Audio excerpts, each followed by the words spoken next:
በመጀመሪያ ሙሽራውና ሙሽራይቱ እንኳን ደስ አላችሁ። የሙሽራውና የሙሽሪት ቤተሰቦች እናንተንም እግዚአብሔር እንኳን ለዚህ ቀን አበቃችሁ ለማለት እወዳለሁ።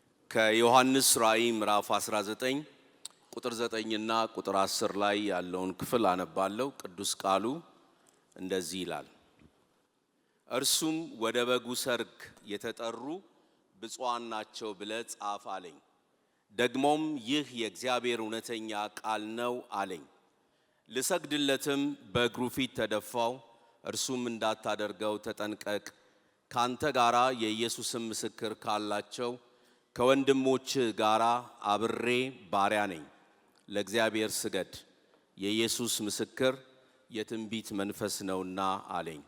እርሱም ወደ በጉ ሰርግ የተጠሩ ብፁዓን ናቸው ብለህ ጻፍ አለኝ ይላል። ቅዱስ ቃሉን ጌታ እንዲባርክ አጭር ጸሎት እናደርጋለን። አምላካችን ቅዱስ እግዚአብሔር እናመሰግንሃለን። በቃና ዘገሊላ የሰርግ ቦታ ተገኝተህ ውሃውን ወደ ወይን ጠጅ በመለወጥ ያንን ቤተሰብ እግዚአብሔር አምላክ ሆይ ከስድብና ከነቀፋ ያዳንህ ጌታ ዛሬ የሚጀመረውን ቤት በመገኘትህ እንድትባርክ እጸልያለሁ።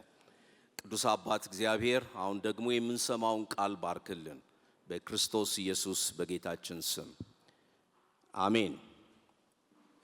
መቼም ሰርግ ታላቅ ደስታ የሚፈጸምበት ስርዓት ነው። በዓለማችን ላይ እጅግ በጣም ብዙ ሰርጎች ተፈጽመዋል። እዚህ ያለን አብዛኞቻችን ምናልባት የዚህ ትልቅ እድልና የዚህ ትልቅ በረከት ተካፋዮች ሆነናል ብዬ አስባለሁ። እኔ የዛሬ 35 ዓመት የዚህ ታላቅ ስርዓት ተካፋይ ሆኜ ነበረ። እግዚአብሔርን እጅግ በጣም አድርጌ አመሰግናለሁ። ነገር ግን መጽሐፍ ሳገላብጥ አንድ የሚደንቅ ታሪክ አገኘው። ታሪኩ የክፍለ ዘመኑ ሰርግ ወይንም ደግሞ በእንግሊዘኛው ቃል ዌዲንግ ኦፍ ዘ ሴንቸሪ ተብሎ የሚጠራ አንድ ትልቅ ሰርግ ተደርጎ ነበረ። ይህም ሰርግ የተደረገው በልዑል ቻርልስና በልዕልት ዲያና ነበረ። ጊዜው ጁላይ 29 ቀን 1981 ዓመተ ምህረት በእኛ ምናልባት በ1973 ዓመተ ምህረት ሊሆን ይችላል። ጋብቻው የተደረገው በእንግሊዝ ዋና ከተማ በለንደን ነበረ። ስነ ስርዓቱ የተፈጸመው በቅዱስ ጳውሎስ ካቴድራል ሲሆን አጋቢው ደግሞ የካንትቤሪው ሊቀ ጳጳስ ሮበርት ሩንስ ይባላሉ። ሰርጉን ሰርግ ያሰኘው ወይም ሰርጉን የክፍለ ዘመኑ ሰርግ ያሰኘው ምክንያት ምንድን ነው?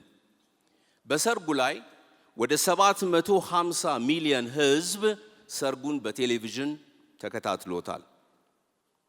ይህ ብቻ አይደለም።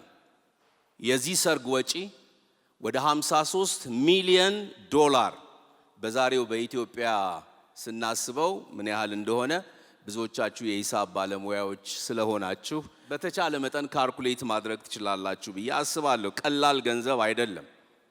የሙሽራይቱ ቬሎ ልክ ዛሬ ራሄል እንደለበሰችው ማለት ነው የፈጀው 150 ሺህ የእንግሊዝ ፓውንድ ነበረ። በኢትዮጵያ በጣም ብዙ ገንዘብ እንደሆነ መገመት አያዳግተንም። ታላቅ ሰርግ ነበረ። በእውነትም ታላቅ የክፍለ ዘመኑ ሰርግ ነበረ። የሚያሳዝነው ግን ይሄ ሰርግ ይሄ ጋብቻ በ15 ዓመታት ውስጥ በታላቅ ሐዘን ተጠናቀቀ። ልዑል ቻርልስና ልዕልት ዲያና ሲጋቡ ይሄ ሁሉ ወጪና ይሄ ሁሉ ጋጋታ ተደርጎ የሚያሳዝነው ነገር ግን ጋብቻው በፍቺ ነው የተጠናቀቀው። ይህን ሳስብ ለብዙ ተጋቢ ወጣቶች እንደዚህ እላቸዋለሁ፣ ሰርግ ከሚያምር ትዳር ቢያምር ይሻላል። ይህን ያህል ወጪ የተደረገበት ሰርግ በፍቺ መጠናቀቁ ወጪው እንዲወጣ ለምን አስፈለገው ብለን እንድንጠይቅ ያደርገናል። ሰርግ ከእግዚአብሔር የተሰጠ ትልቅ ስጦታ ነው። ለዚህም ነው ጌታችን መድኃኒታችን ኢየሱስ ክርስቶስ በዮሐንስ ወንጌል ምዕራፍ 2 ላይ በቃና ዘገሊላ የሰርግ ስፍራ ላይ የተገኘው ሰርግ ምን ያህል በእግዚአብሔር ዘንድ የከበረ ነገር እንደሆነ፣ ትዳር በእግዚአብሔር ዘንድ ምን ያህል የከበረ ነገር እንደሆነ ያሳየናል። ኢየሱስ ክርስቶስ መድኃኒታችን መድኃኔዓለም በገሊላ ቃና የሰርግ ስፍራ ላይ መገኘቱ ይሄ በጣም ትልቅ ነገር እንደሆነ እናስባለን። ጌታችን መድኃኒታችን ኢየሱስ ክርስቶስ በዚያ የሰርግ በዓል ላይ መገኘት ብቻ ሳይሆን የሚያስደንቅም ነገር አድርጓል።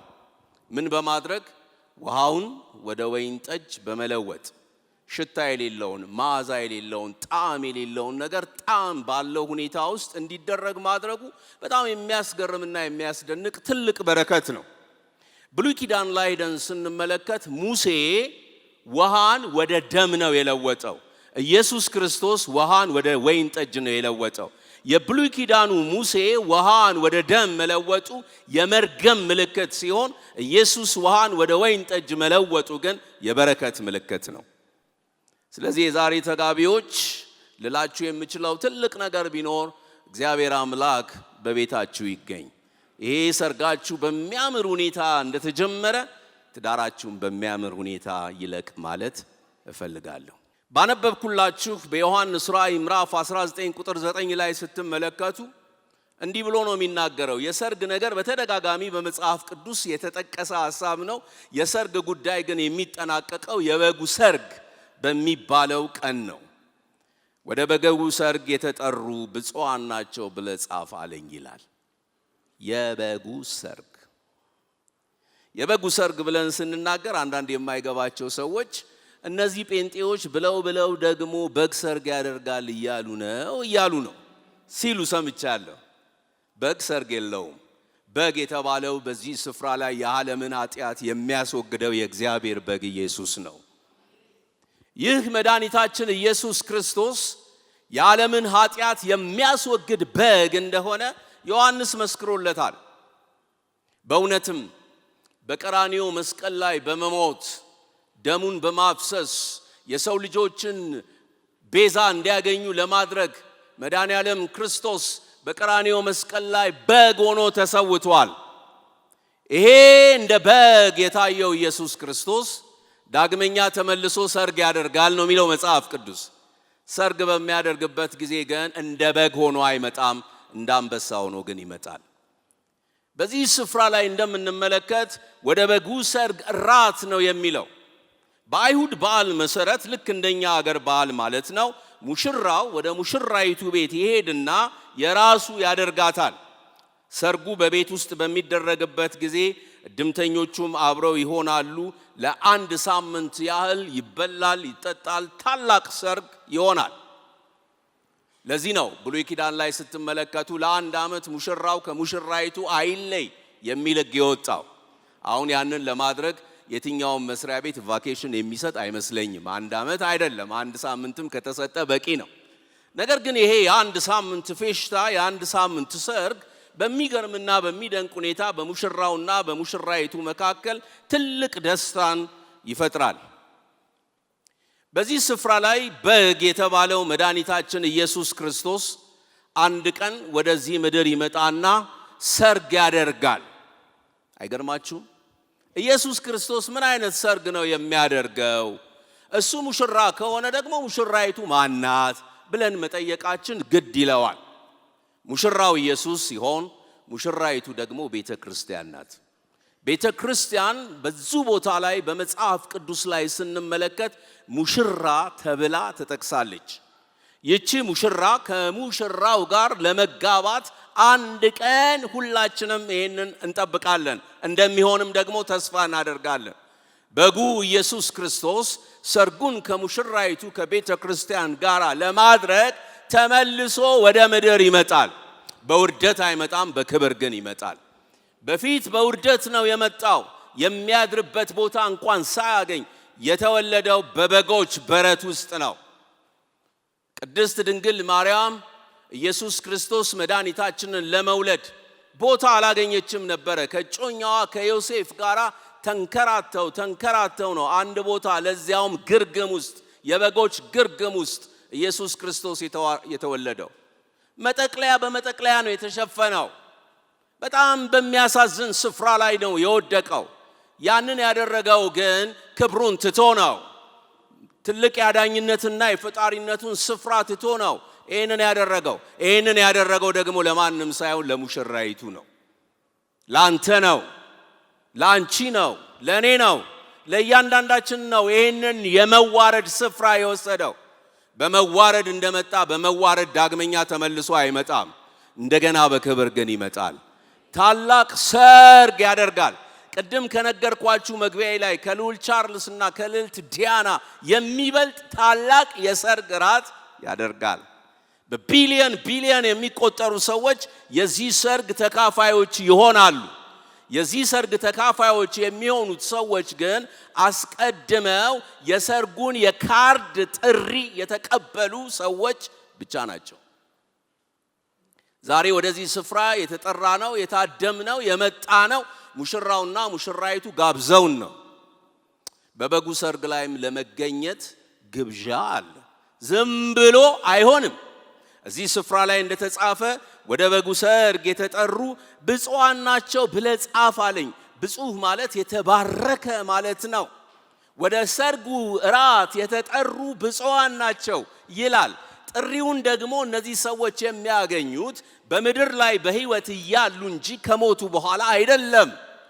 ዛሬ በሕይወት እያሉ የዚህ ሰርግ የዚህ እራት ተጋባዥ የሚሆኑ ሰዎች እድል አላቸው ማለት ነው። ይህንን እድል ከተጠቀሙ ሰየው ብፁዓን ናቸው መጽሐፍ ቅዱስ እንደሚናገር። ይህንን የሰርግ እድል ተጠርተው ግን እምቢ ያሉ የተቃወሙ የተለያዩ ምክንያት የሰጡ ሰዎች ግን የዚህ ሰርግ እድምተኞች አይሆኑም፣ በውጭ ይቀራሉ። መጽሐፍ ቅዱሳችን እንደሚናገር ከዘላለም እስከ ዘላለም በሚነድ የእሳት እቶን ውስጥ ይጣላሉ ነው የሚለው የእግዚአብሔር ቃል። እኔ አይደለሁም የምለው፣ የእግዚአብሔር ቃል የሚናገረው እውነት ነው። ዛሬ እነዚህ በፊታችን ያሉት ሙሽራውና ሙሽራይቱ የጮኝነት ጊዜያቸውን ጨርሰው ከዚህ ቀን ጀምሮ ሙሽራና ሙሽራይቱ ሊባሉ ሁላችንም በዚህ ሰርግ ላይ ተጋብዘናል፣ ታድመናል። ዛሬ ሙሽራና ሙሽራይቱ ይባላሉ። ያ የበጉ ሰርግ በሚደረግበት ጊዜ ጊዜያዊ ያልሆነ ሰርግ ስለሆነ፣ ዘላለማዊ የሆነ ሰርግ ስለሆነ ዛሬ በዚህ ሰርግ ላይ ለመገኘት እዚህ ለምትሰሙኝ ለሁላችሁም የጥሪ ካርድ ተዘጋጅቷል። የጥሪው ካርድ ምን እንደሚል ታውቃላችሁ? በእርሱ የሚያምን ሁሉ የዘላለም ሕይወት እንዲኖረው እንጂ እንዳይጠፋ እግዚአብሔር አንድያ ልጁን እስኪሰጥ ድረስ በግ እንዲሆን እስኪሰጥ ድረስ ዓለሙን እንዲሁ ወዷል። መዳን በሌላ በማንም የለም። እንድንበት ዘንድ የሚገባን ለሰዎች የተሰጠ ስም ሌላ ስም የለም። ኢየሱስ የሚባል ስም ያለው ሰው የሰርጉን ካርድ ተቀብሏል። የሰርጉን ካርድ መቀበል ብቻ ሳይሆን የሰርጉ ቀን ታዳሚ ይሆናል። ለጊዜው ተበልቶ በሚያልቅ ሰርግ ሳይሆን ከዘላለም እስከ ዘላለም ድረስ በሚኖረው ታላቅ የእራት ግብዣ ላይ የሚገኝና ብፁዕነቱን አክብሮ የሚቀጥል ይሆናል። የኢትዮጵያ ቴሌኮሙኒኬሽን ኮርፖሬሽን ካርድ እንድንገዛ ያደርጉናል። አሁን ብዙ ሰው ግን ያንን የሚያደርግ አይመስለኝም። ካርድ ከገዛም በኋላ ካርዳችን ሲያልቅ አውቶማቲክ ቮይስ ያላት ሴት እንደዚህ ብላ ትናገራለች። ያለዎት ቀሪ ሂሳብ አነስተኛ ስለሆነ እባክዎን ሂሳቦን ይሙሉ ትለናለች። ወገኔ ያለህ ቀሪ ዘመን አነስተኛ ነው። በምን አይነት ሁኔታ ከዚህ ዓለም ተሰናብተ እንደምታልፍ ፈጽሞ አታውቅም። ፈጽሞ አታውቅም። እኔ አላውቅም፣ አንተ አታውቅም፣ አንቺ አታውቂ። በህመም ሊሆን ይችላል፣ በአደጋ ሊሆን ይችላል። ድንገት በትንታም የሚሞቱ ሰዎች አሉ፣ ተጠርተው የሚሄዱ ሰዎች አሉ። ያለን ቀሪ ሂሳብ ያለን ቀሪ ዘመን አነስተኛ ነው፣ በጣም አነስተኛ ነው። አረጋግጬ ልንገራችሁ፣ እስከ ዛሬ ድረስ ከኖርንበት ኑሮ ይልቅ ከዚህ በኋላ የምንኖርበት ዘመን አጭር ነው። እግዚአብሔር የሰጠንን ይህንን ዘመን ተጠቅመን ለዛ ለተዘጋጀልን ታላቅ የበጉ የሰርግ እራት ላይ እንድንገኝ ብፁዓንን እንድንባል ከፈለግን በዛሬው የሙሽራውና የሙሽራይቱ ሰርግ ላይ ተገኝታችሁ ይህንን የጥሪ ካርድ ሳትወስዱ እንዳትሄዱ በእግዚአብሔር ታላቅ ፍቅር ምሕረትና ርኅራኄ እለምናችኋለሁ። ይሄ ትልቅ ዕድል ነው። ጌታችን መድኃኒታችን ኢየሱስ ክርስቶስ በቃና ዘገሊላ የሰርግ ቦታ ላይ ተገኘ። በዚያ የሰርግ ቦታ ላይ ተገኘና ያ ቤተሰብ የወይን ጠጁ ስላለቀበት ውርደት ውስጥ ገብቶ ችግር ውስጥ ገብቶ ሁልጊዜ መተረሻ እንዳይሆን ስድባቸውን ወደ ክብር የለወጠ ኢየሱስ ዛሬ ዘመንህ በሚገርምና በሚደንቅ ሁኔታ ውስጥ እንዲያልፍ ከፈለግህ ኢየሱስን ወደ ሕይወትህ ጋብዘው። ኢየሱስን ወደ ሕይወትሽ ጋብዢው። በገሊላ ቃና የሰርግ ስፍራ ላይ ተገኝቶ ክብሩን የገለጠው ኢየሱስ ባንተ፣ ባንቺ፣ በኔ በሁላችንም ሕይወት ውስጥ ክብሩን ሊገልጥ ፈቃደኛ ነው። በዚህ በታላቁ የበጉ ሰርግ ላይ ለመገኘት ውሳኔያችን መሆን ያለበት ከሞትን በኋላ አይደለም። ከሞትን በኋላ በሚደረግልን የ40 የ80 የሙት ዓመት ግብዣ አይደለም፣ ዛሬ ነው። መጽሐፍ ቅዱስ የመዳን ቀን አሁን ነው፣ የመዳን ቀን ዛሬ ነው የሚለን። ብዙ ጊዜ መጽሐፍ ቅዱሳችን ላይ ስንመለከት ወደ ሰርግ ቤት ከመሄድ ይልቅ ወደ ለቅሶ ቤት መሄድ ይሻላል ይላል። ምክንያቱም ሰው ሁለመናውን ማየት የሚችለው በሰርግ ቤት አይደለም፣ ነገር ግን በሐዘን ቤት ነው፣ በለቅሶ ቤት ነው። ዛሬ ግን በለቅሶ ቤት አይደለም፣ በሰርግ ቤት ራሳችንን አይተን ወደዚህ ወደ ታላቁ የበጉ ሰርግ ተጋብዘን የዚህ ታላቅ ዕድል ተካፋዮች እንድንሆን ጥሪው ቀርቦልናል። ጥሪውን ካከበርን በታላቁ የበጉ ሰርግ ላይ ታድመን ብፁዓን ተብለን ከመድኃኒታችን ከኢየሱስ ክርስቶስ ጋር በአዲሲቷ ኢየሩሳሌም ከዘላለም እስከ ዘላለም ድረስ ልንኖር ትልቅ ተስፋ ተገብቶልናል። በጉ ኢየሱስ ተመልሶ ይመጣል። ማራናታ። ማራናታ ሲባል መልሱ አሜን አይደለም። ማራናታ ሲባል መልሱ አሜን፣ ጌታ ኢየሱስ ሆይ ቶሎና የሚል ነው።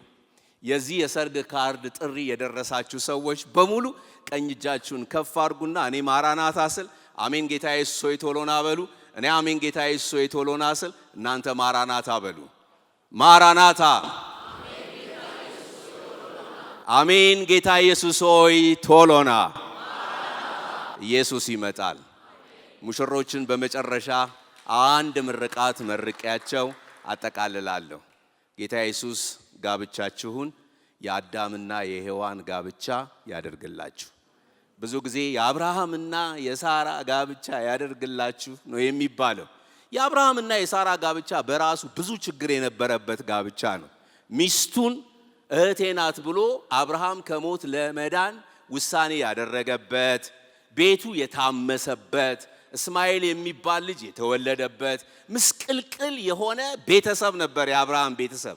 ጥሩ ቤተሰብ ለኔ የአዳምና የሔዋን ነው። ኃጢአት ሲሰሩም አንድ ላይ፣ ከገነትም ሲባረሩ አንድ ላይ